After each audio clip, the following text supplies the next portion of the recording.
My name is Chopra, and I have one question for you.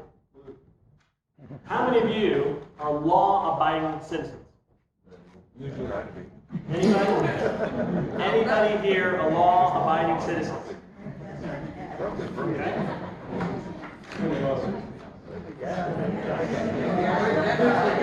Let me ask that question again. Is anybody here a law-abiding citizen? I have to ask you this question because I've been driving around D.C.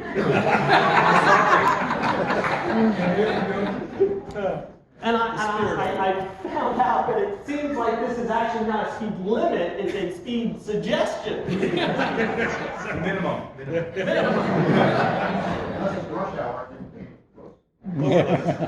Lower limit. Ideal. What is it? We don't drive the speed limit. It's the law. We will get penalized if we go too far over the speed limit. But what happens? How often have you seen somebody going the speed limit? What do we do when we find somebody that's going the speed limit?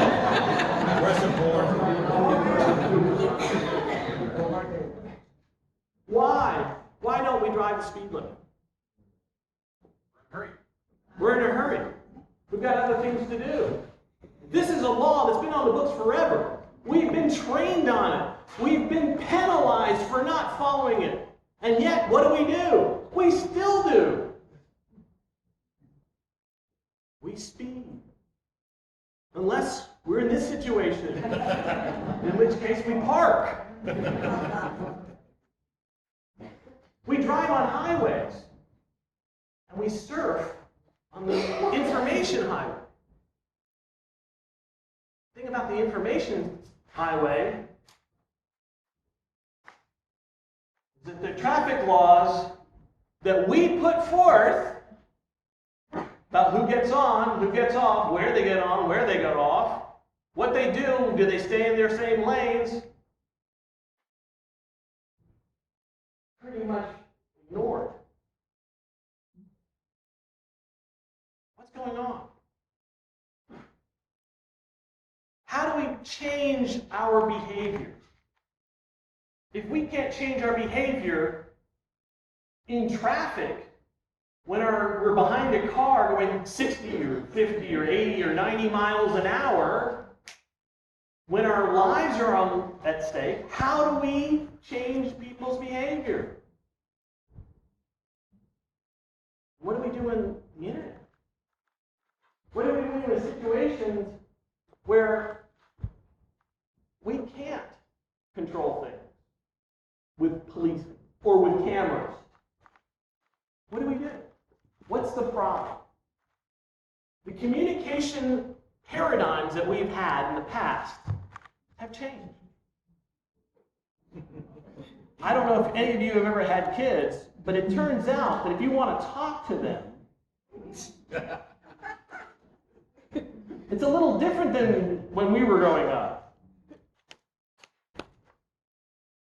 And our values have changed. In fact, even the complexity of the problems that we deal with has changed.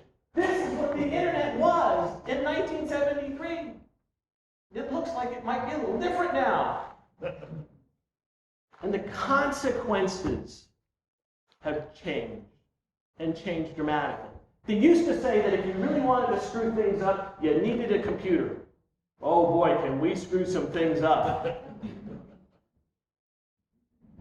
Now when we're communicating, especially, I apologize, I'm an IT person as well, so I'm going to throw myself into this. Oftentimes we would say, I explain this. I don't know if any of you guys gone to college before, ever fallen asleep in a class? There are role models. These are the people that have been showing us how to present information. And it's broken. And the reason is because the education industry is not about changing people's behavior. It's about going through a curriculum as fast and as efficiently as possible. Whether you use that information at all, or if you forget it immediately after you take the test, they don't care. And yet, this is our primary role model when we're trying to educate other people. This is the people who have all the answers, the people that are the software experts and the systems experts and the cybersecurity experts. This is the role model they walk into the room with. And it doesn't work. The answer is we really are fooling ourselves if we think that we can use the training and the way that we've been doing presentations in the past to change people's behavior in the future. It's not going to work. Why? Well, because we have brains. I don't want to surprise anybody, but it's true. Okay? And our brains are not wired the way we think they are. It turns out our brains are optimized not for accuracy, but for efficiency. Everybody get up real quick. I want you to do exactly what I do. Okay? Do exactly what I do. All right? And one hand up, over, down, rotate, and clasp your fingers together. Okay? All right, let's do it one more time. Okay? Up, over, down, rotate, clasp your hands together. Right? Now remember, you're going to do exactly as I do. Okay?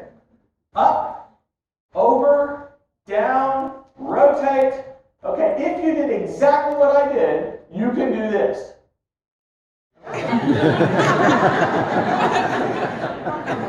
Right?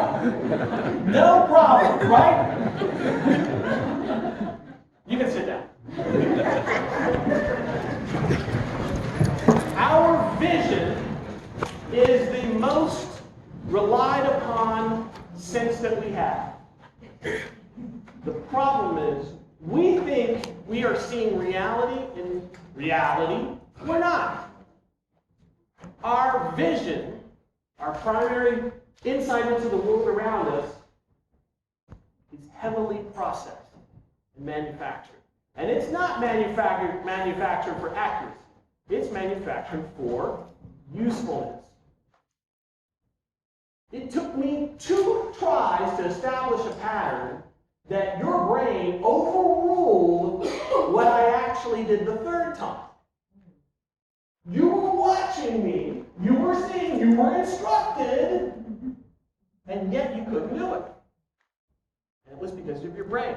My guess is none of you really wanted to do the wrong thing. There was no cost. We did.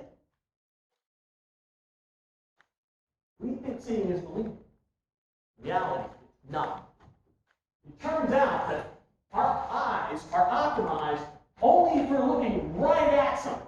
The cones, which is the part of our eyes that see color, are all crammed in one little area, the size of your thumbnail if you stretch your hand out, where 50% of those sensors are there. And if you go further away from that very center, it drops off asymptotically, drops off really quickly. We think we see things over here accurately, not a chance. Our peripheral vision is terrible.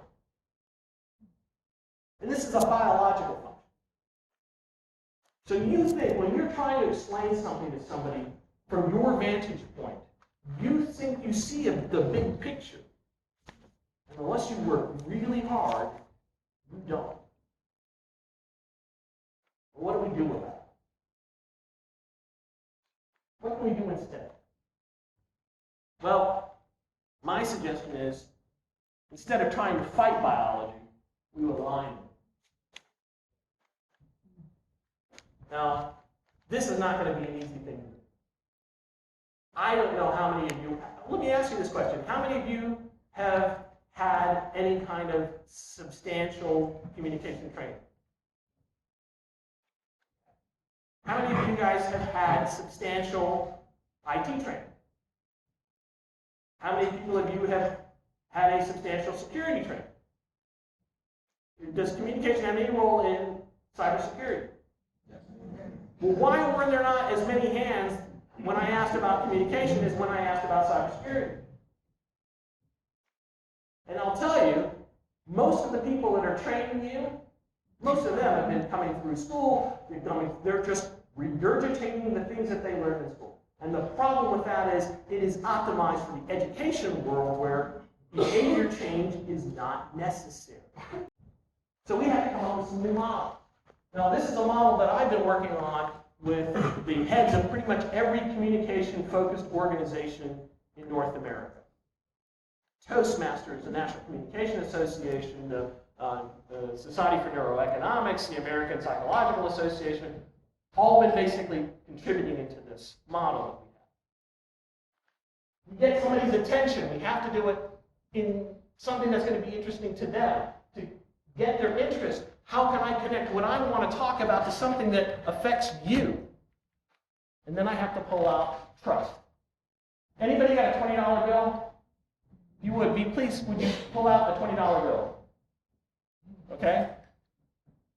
Pull out a $20 bill. Everybody pull out a $20 bill. Everybody pull